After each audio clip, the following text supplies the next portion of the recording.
हाँ जी, हाँ जी। अब आइए, आवाज नोट लगने वाला शायद।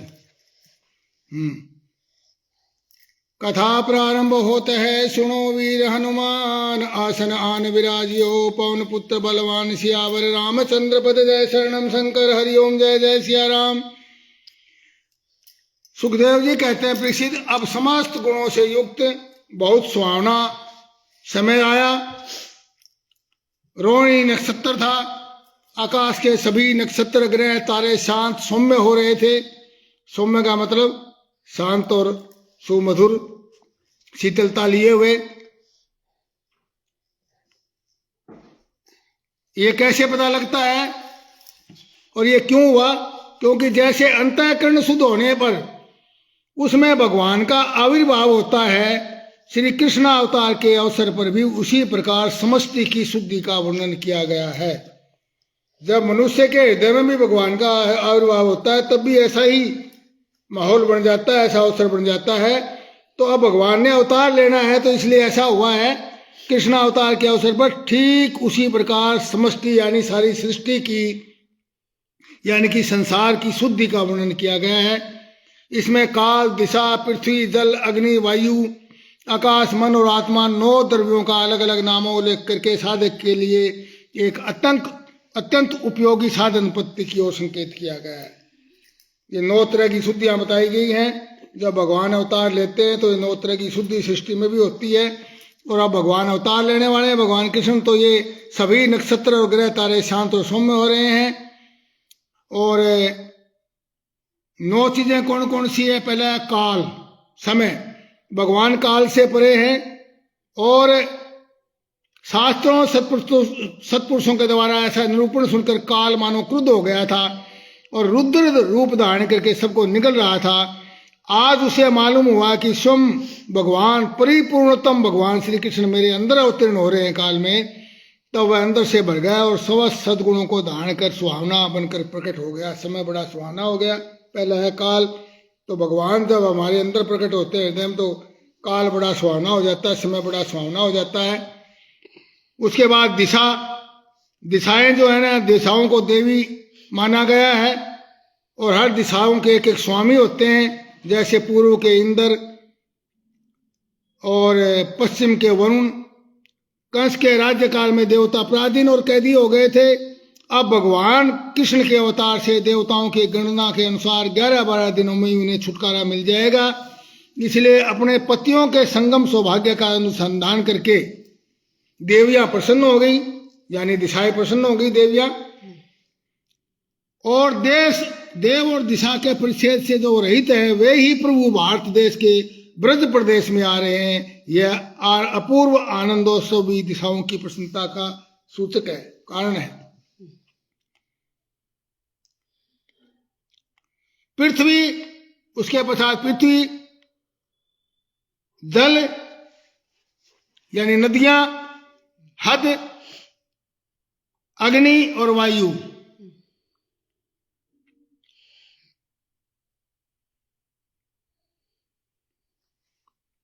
आकाश, नक्षत्र और मन।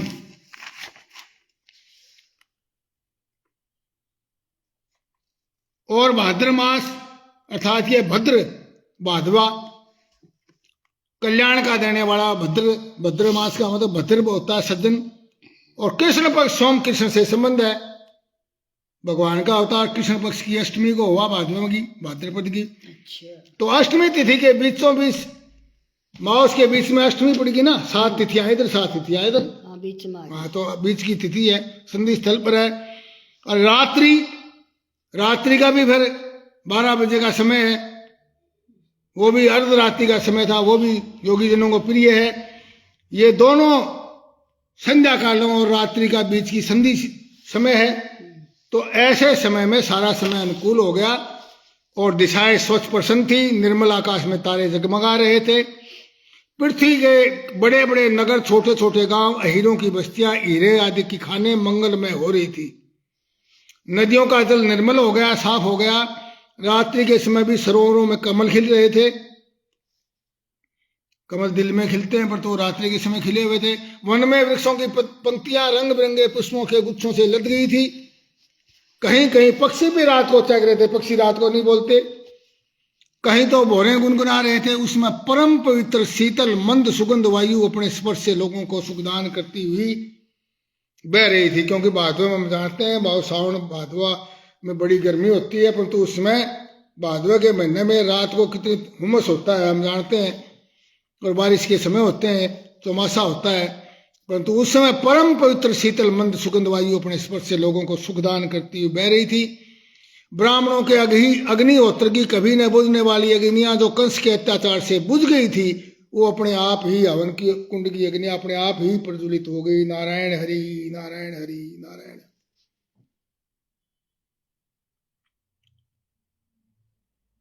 संत पुरुष पहले से ही चाहते थे कि असुरों की बढ़ती न होने पाए। अब उनका मन सहसा प्रसन्नता से भर गया, और जिसमें भगवान के आविर्भाव का अवसर आया, भगवान के जन्म का अवसर आया, प्रकट होने का अवसर आया, अवतार लेने का अवसर आया, स्वर्ग में देवताओं की दुमदुम्बिया अपने आप ही बज उठी। नारायण हरि नारायण हरि। तो जब ऐसे अवसर आते हैं तो आकाश मार्गे स्वर्ग में भी दुमदुम्बिया अपने आप उनके स्वर होने लगते हैं। वो विभिन्न रूपों में हमें सुनाई देते हैं। बादल की गर्जना, किसी भी तरह की आवाजें।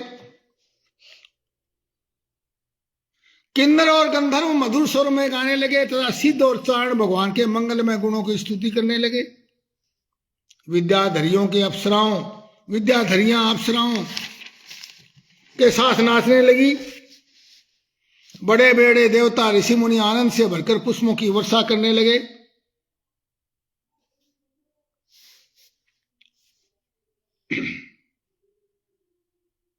ऋषि मुनि और देवता जब अपने सुमन की वर्षा करने के लिए मथुरा की ओर दौड़े, तब उनका आनंद भी पीछे छूट गया और पीछे पीछे दौड़ने लगा।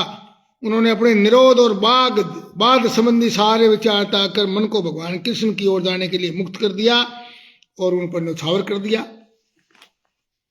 जल से भरे हुए बादल समुद्र के पास जाकर धीरे धीरे गर्जना करने लगे। जन्म मृत्यु के चक्कर छुटाने वाले जनार्दन के अवतार का समय था निश्चित काल, यानी आधी रात्रि। सोनू कौशिक घोगड़िया जी राधे राधे। चारों ओर अंधकार का साम्राज्य था। भादवे की अंधेरी रात, कृष्ण पक्ष की अष्टमी की रात तो पूरी अंधेरी होती है।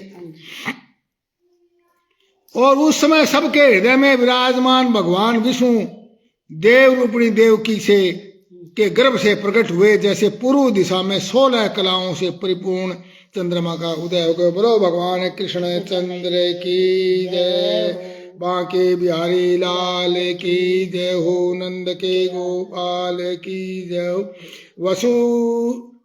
वासुदेव देवकी के लाल की जय हो। प्रद्युमन जोशीला पॉलिटिकल जी राधे राधे। नारायण हरि नारायण हरि। आज कथा से आप जुड़े हैं, बहुत अच्छा है। आप अपने चैनल पर चलाइए जी कथा को। आगे से आपसे अनुरोध है, इसको लाइव चलाया करो। नारायण हरि नारायण हरि। अब वासुदेव जी ने देखा कि उनके सामने एक अद्भुत बालक है। भगवान अवतार लेते हैं तो वो जन्म नहीं लेते, वो प्रकट होते हैं। कुंडली दादी जी राधे राधे। प्रद्युमन जोशीला जी राधे राधे। वासुदेव जी जागे, रात के 12 बजे हैं। उसके देखा कि एक अद्भुत बालक उनके सामने खड़ा है। उनके नेत्र कमल के समान कोमल और विशाल हैं। 4 सुंदर हाथों में, चतुर्भुज रूप में हाथों में शंख गदा चक्र और कमल लिए हुए हैं। वक्ष स्थल पर यानी छाती पर श्री वत्स का चिन्ह है। अत्यंत सुंदर स्वर्णमयी रेखा है। गले में कौस्तुभ मणि झिलमिला रही है। वर्षाकालीन मेघ के समान परम सुंदर श्यामल शरीर पर और पीतांबर लहरा रहा है, मधुर पीतांबर। नारायण हरि नारायण हरि। बोलो पीतांबरधारी श्याम की जय। बहुमूल्य वैदुर्य मणि के किरीट और कुंडल की कांति से सुंदर सुंदर घुंघराले बाल सूर्य की किरणों के समान चमक रहे हैं। कमर में चमचमाती करघनी की करधनी की लड़ियां लटक रही है, बाहों में बाजू बंद और कलाइयों में कंकण शोभायमान हो रहे हैं। इन सब आभूषणों से सुशोभित बालक के अंग अंग से अनोखी छटा बिखर रही है। दर्शन सरपंच जी कुंभाखेड़ा वाले जी, कुंभा वाले जी, कुंभा थुराना, कुंभाखेड़ा नहीं, सॉरी, प्रणाम जी, राधे राधे। जब वसुदेव जी ने देखा कि मेरे पुत्र के रूप में तो स्वयं भगवान ही आए हैं, तब पहले तो उन्होंने असीम आश्चर्य हुआ, फिर उनकी आनंद से आंखें खिल उठी, उनका रोम रोम परम आनंद में मगन हो गया। श्री कृष्ण का जन्मोत्सव मनाने की उतावली में उन्होंने उसी समय ब्राह्मणों के लिए 10,000 गायों का संकल्प कर लिया, क्योंकि थे तो वो जेल में, वहां तो कहां करते, संकल्प कर लिया। परीक्षित, भगवान श्री कृष्ण अपनी अंग कांति से सूतिका ग्रह को जगमग कर रहे थे। जब वासुदेव जी को यह निश्चय हो गया कि ये परम पुरुष परमात्मा ही है, तब भगवान का प्रभाव जान लेने से उनका सारा भय जाता रहा। सूत्र है, जब भगवान का सानिध्य हमें प्राप्त हो जाता है तो हम अभय हो जाते हैं, किसी तरह का भय रह ही नहीं था। जब जिसके ऊपर तू स्वामी वो दुख कैसा पाए, उसको किस चीज का भय है? जिसको राखे साइया मार सके ना कोई, नारायण हरि नारायण हरि। तो भगवान के आते उनका सारा भय जाता रहा। अपनी बुद्धि स्थिर करके उन्होंने भगवान के चरणों में अपना सिर झुका करके और उनकी स्तुति करने लगे। भगवान की वसुदेव जी ने कहा, मैं समझ गया कि आप प्रकृति से परे साक्षात पुरुषोत्तम हैं। आप ही सर्ग के आदमी प्रकृति से त्रिगुण में जगत की सृष्टि करते हैं। आप सब स्वयं समस्त क्रियाओं गुणों और विकारों से रहित है प्रभु। आप तीनों लोकों की रक्षा करने के लिए अपनी माया के सतों में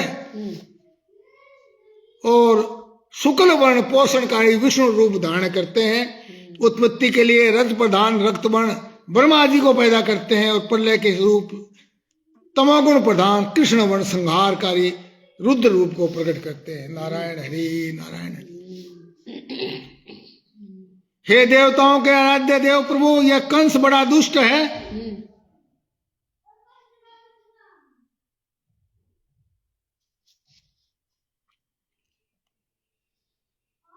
आज आपने संसार की रक्षा के लिए सर्वशक्तिमान सबके स्वामी प्रभु मेरे घर अवतार लिया है। आजकल कोटि कोटि असुर सेनापतियों ने राजा का नाम धारण कर रखा है।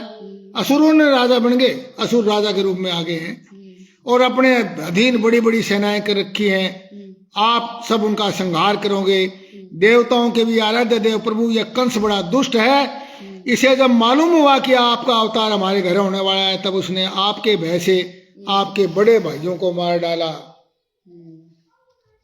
अभी उसके दूत आपके अवतार का समाचार सुनाएंगे, वह अभी भी हाथ में शस्त्र लेकर दौड़ा आएगा। नारायण हरि नारायण हरि नारायण। सुखदेव जी कहते हैं, परीक्षित, उधर देवकी ने देखा कि मेरे पुत्रों में तो पुरुषोत्तम भगवान के सभी लक्षण मौजूद हैं, तो उन्हें कंस के कुछ भय मालूम हुआ, परंतु फिर वो बड़े भाव से वो भी स्तुति करने लगी कि हे प्रभु, जिसमें ब्रह्मा की पूरी आयु प्रारब्ध 2 प्रारब्ध समाप्त हो जाते हैं और सारे लोक नष्ट हो जाते हैं, उसमें भी आपका ही नाम शेष रह जाते हैं। इसके लिए आपका नाम एक शेष भी आपका नाम है। नारायण हरि नारायण।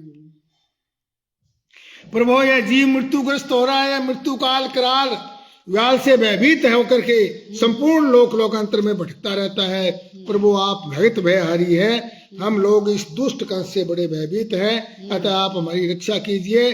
आपका यह चतुर्भुज दिव्य रूप ध्यान की वस्तु है। इसे केवल मांस मज्जा में शरीर पर दृष्टि रखने वाले देहवानी पुरुषों के सामने प्रकट मत कीजिए। केवल मांस चमड़ी के कोई महत्व देने वालों के सामने इस रूप को प्रकट ना कीजिए। आप चतुर्भुज रूपधारी है। मधुसूदन, इस पापी कंस को यह बात मालूम न हो कि आपका जन्म मेरे गर्भ से हुआ है। मेरा धैर्य टूट रहा है, मैं कंस से बहुत डर रही हूं। भगवान ने कहा, देवी, स्वाम्भु मनवंतर में जब तुम्हारा पहला जन्म हुआ था, स्वाम्भु पहला मनवंतर था, स्वयंभू मनु का, उस समय तुम्हारा नाम कृष्ण ही था, देवकी का नाम, और ये वसुदेव सुतपा नाम के प्रजापति थे। तब तुम दोनों के हृदय बड़े ही शुद्ध थे। अभी 7वां मनवंतर चल रहा है, पहले मनवंतर का जिक्र है। प्रवीण शर्मा जी, राधे राधे। और जब ब्रह्मा जी ने तुम दोनों को संतान उत्पन्न करने की आज्ञा दी, तब तुम लोगों ने इंद्रिय दमन करके उत्कृष्ट तपस्या की। तुमने बहुत कभी सूखे पत्ते खाकर कभी हवा पी कर ही रह जाते, तुम्हारा चित्त बड़ा शांत था। पुण्यमयी देवी, उस समय मैं तुम्हारे पर प्रसन्न हुआ और तुम लोगों ने मेरे से वर मांगा और तुम दोनों ने मेरा जैसा पुत्र मांगा था। उस समय तक विषय भोगों में तुम लोगों का कोई संबंध नहीं हुआ था और तुम्हारे कोई संतान नहीं थी, इसलिए मेरी माया से मोहित होकर तुम दोनों ने मुझसे मोक्ष नहीं मांगा। तुमने मेरे जैसा पुत्र होने का वर प्राप्त हो गया और मैं वहां से चला गया। अब सफल मनोरथ होकर तुम लोग विषय का भोग करने लगे। मैंने देखा कि संसार में शील, स्वभाव, उदारता, अन्य गुणों से मेरे जैसा दूसरा और कोई नहीं है, इसलिए मैं तुम दोनों का पुत्र स्वयं हुआ हूं। नारायण हरि, नारायण हरि। उस समय मैं पिष्णी गर्भ के नाम से विख्यात हुआ। फिर दूसरे जन्म में तुम अदिति हुई और वासुदेव हुए कश्यप। उस समय भी मैं तुम्हारा पुत्र हुआ। पहले मैं पिष्णी गर्भ के उत्पन्न से पिष्णी अवतार हुआ और फिर दूसरे में तुम जो है अदिति बनी और मेरे पिता बने कश्यप, उसके रूप से उपेंद्र यानी वामन भगवान का अवतार हुआ। मैं तुम्हारे गर्भ से हुआ, वो भी तुम ही थी। सती देव की तुम्हारे इस तीसरे जन्म में भी मैं उसी रूप में तुम्हारा 3 जन्मों के लिए तुम्हारा पुत्र बनने का मैंने कहा था। तुम्हारा पुत्र हुआ हूं, मेरी वाणी सर्वदा सत्य होती है।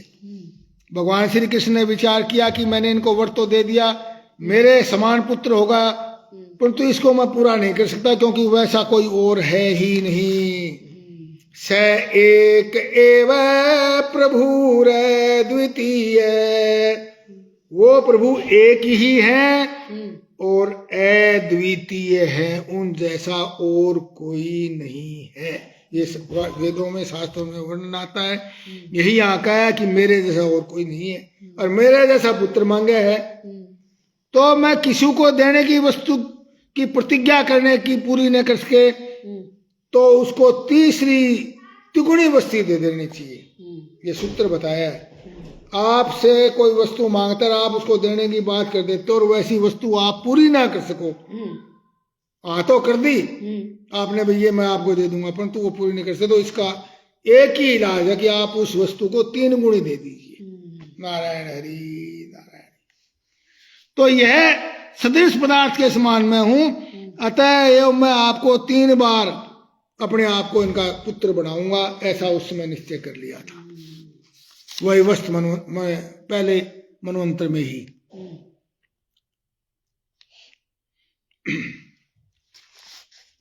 तो मेरी वाणी सर्वदा सत्य होती है। मैंने इसलिए तुम्हें अपना रूप इसलिए दिखाया है ताकि मैं तुम्हें मेरे पूर्व अवतारों का स्मरण करवा दूं। पिछले अवतार आपको मेरे याद हो जाए, मैं दर्शन दूंगा तो आपको पिछले जन्म याद आ जाएंगे।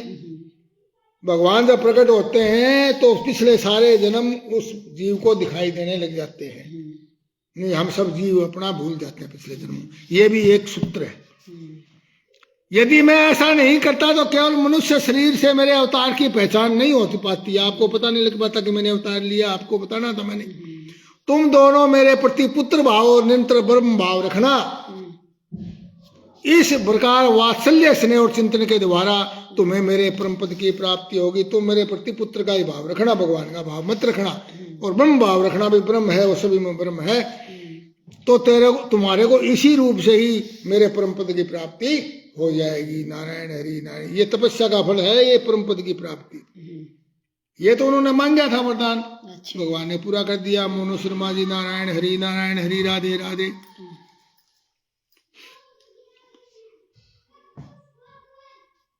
सुखदेव जी कहते हैं भगवान इतना कहकर चुप हो गए। अब उन्होंने अपनी योग माया से पिता माता के देखते ही एक तुरंत साधारण शिशु का रूप धारण कर लिया।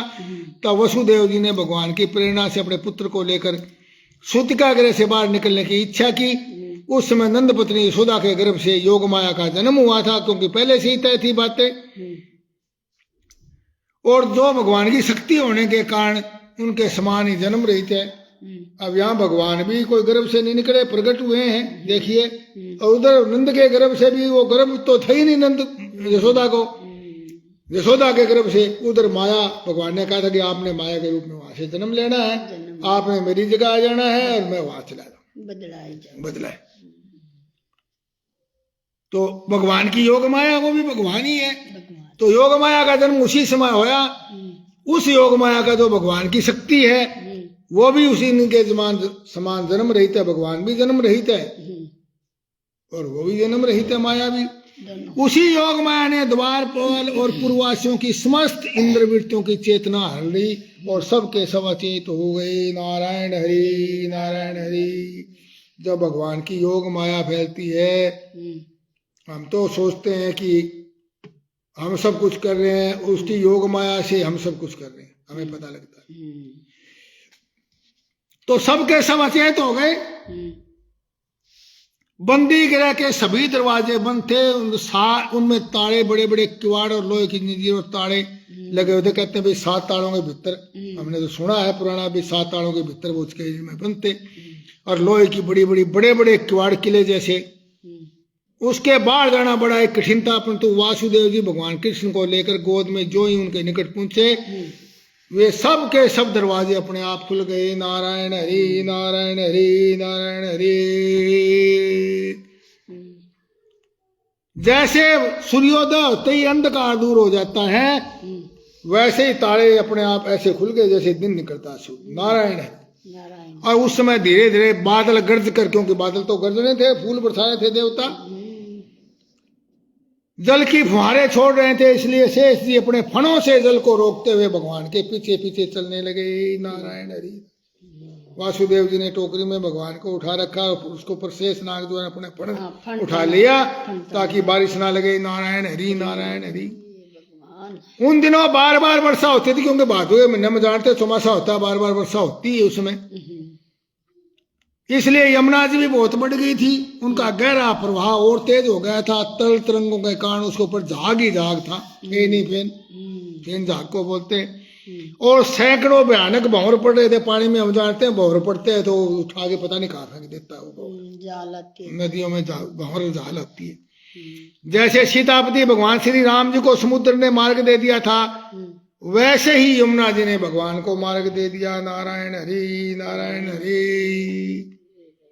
जिनके नाम स्वर्ण मात्र से असंख्य जन्म दर्जा मार्जित प्रारंभ बंधन ध्वस्त हो जाते हैं, वे प्रभु जिसकी गोद में आ जाएं तो उसकी हथकड़ी बेड़ी अपने आप ही खुल जाएगी। आश्चर्य क्या है इसमें? वासुदेव जी की बेड़ी खुल गई, बोले अपना आप। अरे भगवान जिसकी गोद में आके उसकी बेड़ी रहती है क्या? नहीं रहती। बलराम जी ने विचार,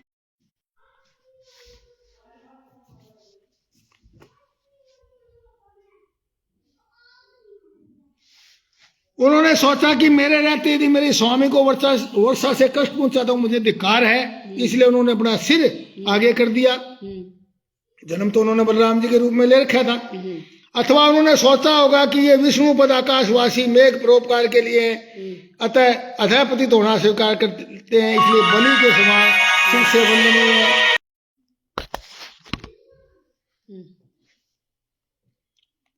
बलि के समान सिर से वंदनीय है। श्री कृष्ण शिशु को अपनी और आते देखकर यमुना ने विचार किया कि जिनके चरण धूलि सत्पुरुषों के मानस ध्यान का विषय है, वे ही आज मेरे तट पर आ रहे हैं। तो वे आनंद और प्रेम से भर गई कि आंखों से इतने आंसू निकले कि बाढ़ आ गई यमुना में। नारायण हरि, नारायण हरि। मुझे यमराज की बहन समझकर श्री कृष्ण अपनी आंखें न फेर लिए, इसलिए वे विशाल जीवन का प्रदर्शन करने लगी। ये गोपालन के लिए गोकुल में जा रहे हैं, इसलिए ये सहस्र लहरियां गौवे ही तो है मेरी, ये उन्हीं के समान इनका पालन भी करें। एकाक यमुना के मन में विचार आया कि मेरे अगाध जल को देखकर कहीं कृष्ण ये न सोच ले कि मैं खेलूंगा कैसे। तुरंत कहीं कंठ भर और कहीं नाभि भर, कहीं घुटनों तक जल वाली हो गई। नारायण हरि, नारायण। तो यमुना जी ने भगवान को मार्ग दे दिया इन कारणों से। अब वसुदेव जी ने नंद बाबा के गोकुल में जाकर देखा कि सबके सब गोप भी अच्छे होते अवस्था में पड़े हुए हैं, क्योंकि न भगवान की माया है। और उन्होंने अपने पुत्र को यशोदा जी की सैया पर सुला दिया और उनकी नवजात कन्या लेकर के बंदी गृह में लौट आए। नारायण हरि नारायण हरि, ऐसे चले गए, ऐसे आगे, किसी को पता नहीं लगा। जेल में पहुंचकर वासुदेव जी ने उस कन्या को देवकी की सैया पर सुला दिया और पैरों में बेड़ियां डाल दी अपने पैरों में, और पहले की तरह बंदी गृह में बंद हो गए। जब नंद पत्नी सुधा जी को इतना तो मालूम हुआ कि कोई संतान हुई है, परंतु वे ये नहीं जान सकी कि पुत्र है या पुत्री। उनको पता ही नहीं लगा, संतान जरूर हुई उनके, क्योंकि एक तो उन्हें बड़ा परिश्रम हुआ था और दूसरी योग माया ने उन्हें अचेत कर दिया था। बहुत बुढ़ापे में जाके संतान हुई थी, तो योग माया ने उन्हें अचेत क्यों कर दिया? जब इन्होंने सूर्य वंश में रामावतार ग्रहण किया था ना, भगवान कृष्ण ने इस प्रसंग में यह प्रकट किया कि जो मुझे प्रेम पूर्वक अपने हृदय में धारण करता है उसके बंधन खुल जाते हैं, जेल से छुटकारा मिल जाता है, फाटक टूट जाते हैं, पैरोदारों का पता नहीं चलता, भव नदी का जल सूख जाता है। यमुना भव नदी का प्रतीक है। और गोकुल, यानी गोकुल क्या है? हमारी इंद्रियां ही गोकुल है वास्तव में। हमारी ये 10 इंद्रियां ना, इंद्रिय समुदाय, इसको गोकुल बोला गया है। अच्छा। गोकुल यानी इंद्रिय समुदाय की वृत्तियां लुप्त हो जाती है और माया हाथ में आ जाती है। माया हाथ में आ जाएगी तो अचेत ही हो गए, इंद्रियां हमारी अचेत हो गई, लुप्त हो गई। नींद आ, मतलब योग माया ने अचेत कर दिया, मतलब इंद्रियां लुप्त हो गई। इंद्रियां सो जाएंगी तो सब कुछ लुप्त हो गया। सुखदेव जी कहते हैं, परिचित जब वासुदेव जी लौट आए तब नगर के बाहरी सब दरवाजे पहले की तरह अपने आप बंद हो गए। इसके बाद नवजात शिशु के रोने की ध्वनि सुनकर द्वारपाल की नींद टूटी हुए तुरंत भोजराज कंस के पास गए और देवती के संतान होने की बात कही। कंस तो बड़ी आकुलता से घबराहट के साथ इस बात की प्रतीक्षा कर रहा था। द्वारपालों की बात सुनते हुए झटपट पलंग से खड़ा होकर के और सूतिका गृह की ओर झपटा। इस बार तो मेरे काल का जन्म हुआ है, ये सोचकर वो विवल हो रहा था। यही कारण है कि उसने इस बात का भी ध्यान नहीं रखा कि उसके बाल बिखरे हुए हैं। रास्ते में कई जगह लड़खड़ा कर गिरते गिरते भी बचा, जैसा भी था बस ये मुंह बाज लिया। रिद्धि भारद्वाज जी राधे राधे, कल्याण हो, आयुष्मती अखंड सौभाग्यवती भव। बंदी गृह में पहुंचने पर सती देवकी ने बड़े सुख और करुणा के साथ, बंदी गृह में पहुंचने सती देवकी ने बड़े दुख और करुणा के साथ अपने भाई से कंस से कहा, मेरे हितैषी भैया, यह कन्या तो तुम्हारी पुत्र वधू के समान है। नारायण हरि नारायण हरि नारायण हरि। स्त्री जाति की है, तुम्हें स्त्री की हत्या कदापि नहीं करनी चाहिए। नारायण हरि नारायण हरि। भैया, तुमने देववश मेरे बहुत से अग्नि के समान तेजस्वी बालक मार डाले, यह केवल एक कन्या बच्ची है, इसे तो मुझे दे दो। अवश्य तुम्हारी छोटी बहन हूँ, बहुत से बच्चे मर गए इसलिए मैं अत्यंत दीन हूँ। मेरे प्यारे समर्थ भाई, तुम इस मंद भागिनी को यह अंतिम संतान अवश्य दो। सुखदेव जी कहते हैं, परीक्षित कन्या को अपनी गोद में छिपा कर देवकी अत्यंत दीनता के साथ यातना करने लगेगी। परंतु दुष्ट कंस, तो नाम ही कंस था, दुष्ट ही था वो तो, उसने देवकी को झिड़क करके और उससे कन्या छीन ली। अपनी उस नवजात भांजी के पैर पकड़ करके कंस ने बड़े जोर से उसे चट्टान पर दे मारा। स्वार्थ ने उसको हृदय से स्वार्थ को समूल उखाड़ फेंका था, परंतु वह श्री कृष्ण की छोटी बहन साधारण कन्या तो थी नहीं। नारायण हरि नारायण हरि नारायण हरि। उसके हाथ से छूट के, वो तो देवी थी, भगवान के कृष्ण की बहन थी, छोटी बहन थी, क्योंकि वो उनके बाद वहां पैदा हुई नंद के, यशोदा के। हाथ से छूटकर आकाश में चली गई। उसके जो पटकने लगा, आकाश से छूटकर चली गई ऊपर, और बड़े बड़े 8 हाथों में ये अष्टभुजी देवी यहाँ प्रकट हुई है। बोलो अष्टभुजी माता देवी की जय। देवी पहली बार यहाँ प्रकट हुई। कहते हैं देवी कब प्रकट हुई? देवी का यहाँ प्रकटीकरण हुआ है। हाँ, भगवान कृष्ण के बाद से, उससे पहले देवी प्रकट नहीं थी कहीं, नहीं थी। 8 हाथों में आयुध लिए दिख बड़ी, वह दिव्य माला वस्त्र चंद्र और मणिमय आभूषणों से विभूषित थी। उसके हाथों में धनुष, त्रिशूल, बाण, डाहल, तलवार, शंख, गदा और चक्र, ये 8 आयुध थे। 8 भुजाओं में 8 हथियार। अष्टभुजी माता। सिद्ध चाण गंधर्व अप्सरा किन्नर नागण बहुत सी भेंट की सामग्री करके उसकी स्तुति कर रहे थे। उसमें देवी ने कंस से ये कहा है, मूर्ख, मुझे मारने से तुझे क्या मिलेगा? कुछ नहीं मिलेगा। हे मूर्ख, मुझे मारने से कुछ नहीं मिलेगा। उस समय देवी ने कंस से यह कहा, मुझे मारने से तुझे क्या मिलेगा? तेरे पूर्व जन्म का शत्रु तुझे मारने के लिए किसी स्थान पर अब पैदा हो चुका है। कृष्ण कहीं स्थान पर पैदा हो चुका है, मुझे क्या मार कर करेगा? कृष्ण कन्हैया, तू निर्दोष व्यर्थ बच्चों की हत्या मत किया कर। कंस ने इस प्रकार कहकर भगवती योग माया वहां से अंतर ध्यान हो गई और पृथ्वी के अनेक स्थानों पर विभिन्न नामों से प्रसिद्ध हुई। वो अनेक नामों से प्रसिद्ध हुई, अनेक नामों में उनके जन्म हुए। यह सुनकर कंस को देवी की बात सुनकर के आश्चर्य हुआ और उसने उसी समय देवकी और वासुदेव को कैद से छोड़ दिया और बड़ी नम्रता से उसने कहा, मेरी प्यारी बहन बहनोजी, हाय मैं बड़ा पापी हूँ। जैसे राक्षस अपने ही बच्चों को मार डालता है, वैसे ही मैंने तुम्हारे बहुत से लड़के मार डाले। इस बात का मुझे खेद है। मैं इतना दुष्ट हूं कि करुणा का तो मुझ में लेस नहीं। मैंने अपने भाई बंधु हितैषियों तक का त्याग कर दिया। पता नहीं अब मुझे किस नरक में जाना पड़ेगा। मैं कितना पापी हूँ। तुम दोनों महात्मा हो, अपने पुत्रों के लिए शोक मत करो, उन्हें तो अपने कर्म का ही फल मिला है, सभी प्राप्त के अधीन है। जो लोग इस तत्व को नहीं जानते वे अनात्म शरीर को आत्मा मार बैठते हैं। जिसके गर्भ से भगवान ने निवास किया हो, जिसके गर्भ में उनके जिन्हें भगवान के दर्शन हुए हो, उन वासुदेव और देवकी के दर्शन का ये फल है कि कंस के हृदय में ये भाव आए। कंस के हृदय में ऐसे भाव क्यों आए? क्योंकि भगवान ने उसके गर्भ से जन्म लिया था देवकी के, इसलिए उस देवकी और वासुदेव के दर्शन होते ही कंस के मन के अंदर ऐसे विचार आए। तो उसके मन में विनय, विचार, उदारता और सद्गुणों का उदय हो गया। परंतु जब तक वो उनके सामने रहा तभी तक ये सद्गुण रहे। दुष्ट मंत्रियों के बीच में जाते ही उसका फिर क्या यूं का यूं जोंगा तो हो गया, वो दुष्टानंद तो था ही। और बोला, मेरी प्यारी बहन, यद्यपि मैं तुम्हारे पुत्रों को मैंने मार डाला है, फिर भी मैं तुम उनके लिए शोक मत करो। मेरी ये दुष्टता तुम दोनों क्षमा करो। इसके बाद उसने योग माया के वचनों पर विश्वास करके देवकी और वासुदेव को कैद से छोड़ दिया।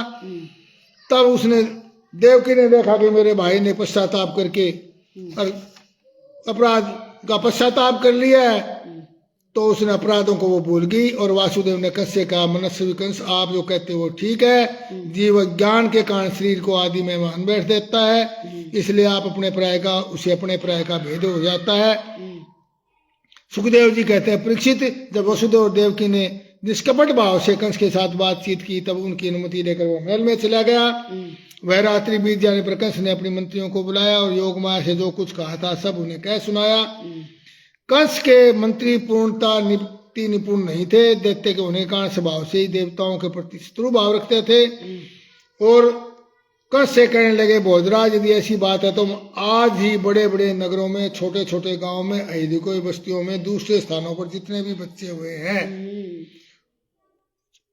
चाहे वो आज हुए और चाहे 10 दिन पहले हुए हो, और 10 दिन से ज्यादा के भी हो, तो उनको हम आज ही मार डालेंगे।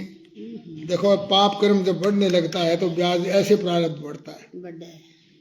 एक बच्चे पहले 6 मारे, तो अब वो और बच्चों को, जो भी बच्चे पैदा हो सबको या बहुत बच्चों को मारने लगे। ऐसे ये पाप का ब्याज ऐसे बढ़ता है कर्म बंधनों, मारना चाहता है सबको। सभी देवगण युद्धोग करके करें क्या? जिस समय युद्ध भूमि में आप चोट पर चोट करने लगते हैं तो वो इधर उधर भाग जाते हैं। देवता तो बस वही वीर बनते हैं जहां कोई लड़ाई झगड़ा ना हो। और सनातन धर्म की जड़ वेद, गौ, ब्राह्मण, तपस्या व यज्ञ, जिसमें दक्षिणा दी जाते हैं। इसलिए हे भोजराज, हम लोग वेदवादी ब्राह्मण, तपस्वी, याज्ञिक और यज्ञ के लिए घी आदि अवश्य पदार्थ देने वाली गायों का भी संपूर्ण रूप से नाश कर डालेंगे। जय हो। अब ये गायों का नाश करने वाले लोग कौन होते हैं देख लो। इसलिए ब्राह्मण, गौ, वेद, तपस्या, सत्य, इंद्रिय दमन, मनोनिग्रह, श्रद्धा, दया, तीक्षा, यज्ञ और विष्णु के शरीर है। ये विष्णु ही सारे देवताओं का स्वामी है। सुखदेव जी कहते हैं परीक्षित, एक तो कंस की बुद्धि स्वयं बिगड़ी हुई थी, फिर उसके मंत्री ऐसे मिल गए, फिर उसको पाप भी लगा हुआ था उन बच्चों का मारने का। इस प्रकार उसने सलाह करके काल के फंदे में फंसे हुए असुर कंस ने यही ठीक समझा कि ब्राह्मणों को मार डाला जाए। है गौ ब्राह्मण गुरु संत बिसराना ठीक नहीं, परंतु वही काम शुरू कर दिए। ये ब्याज है, कर्मों के ब्याज हैं आगे प्रारब्ध के। देखिए, एक गलती करने के लिए अपनी बहन को मारने के लिए क्या प्रयास किया, उसके बाद उसने उनके बच्चों को मार दिया। उसका पाप बढ़ता बढ़ता देखो, फिर ब्राह्मणों को मारने चले, गौओं को मारने चले हैं। और उसने हिंसा प्रेमी राक्षसों को तुरंत ही हिंसा करने का आदेश दे दिया। वे इधर उधर चल करके चले गए। तब कंस ने अपने महल में प्रवेश किया। उन असुरों की प्रति रजोगुणी थी, तमोगुण के कारण उनका चित्त अनुचित विवेक से रहित हो गया। क्या सही और क्या गलत है, इस विवेक से खत्म हो गया उनका। ये दिमाग विवेक ही नहीं रहा, पता ही नहीं, बुद्धि नष्ट हो गई, उनकी बुद्धि भ्रष्ट हो गई। उनके सिर पर क्योंकि मौत नाच रही थी। विनाश काले विपरीत बुद्धि, ऐसे बोला गया। तो विनाश काल आज बुद्धि विपरीत ऐसे हो जाती है, ऐसे हो जाती है। नारायण हरि, नारायण भगवान की माया है। यही कारण है कि उन्होंने संतों से द्वेष किया। परीक्षित, जो लोग महान संत पुरुषों का अनादर करते हैं, देखिए अब ये सूत्र है, जो लोग महान संत पुरुषों का अनादर करते हैं उनका वह कुक्रम ही उनकी आयु, लक्ष्मी, कीर्ति यानी उनकी प्रसिद्धि, धर्म और लोक परलोक, विषय भोग सब के सब कल्याण के साधनों को नष्ट कर देता है। नारायण हरि, नारायण हरि।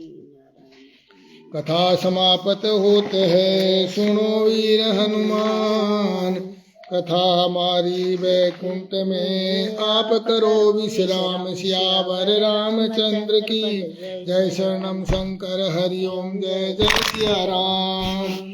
मंगल भवन मंगलहारी, द्रवौ सुदशरथि अजिर बिहारी, दीन दयाल गिरद संभारी, हरहु नाथ मम संकट भारी। जय सिया राम, जय जय सिया राम। नारायण हरि, नारायण हरि। देखिए, ऐसा ही रामायण के अंदर भी तुलसीदास जी ने, जब भगवान राम का जन्म हुआ वो दिन में हुआ था, और वो चैत्र में हुआ था, और प्रतिपदा को हुआ था, और उस समय भी ऐसी ही परिस्थितियां थी, ऐसा ही वातावरण था, ऐसी ही जो घड़ी समय बताए गए हैं, अनुकूल बताए गए हैं, ऐसा मौसम उस समय भी ऐसा ही होता है। और शीतल वायु उस समय चलने लगी थी। उसी समय भी देवताओं ने पुष्प वृष्टि की थी, और उस समय भी कहा था कि भय प्रकट कृपाला, दीन दयाला, कौशल्या हितकारी। तो यहाँ भय नंद प्रकट नंद लाला, देव की हितकारी प्रकट हो गए हैं, और अब कंस का विनाश होना सुनिश्चित है। नारायण हरि, नारायण हरि, नारायण हरि, नारायण हरि, नारायण हरि, नारायण हरि।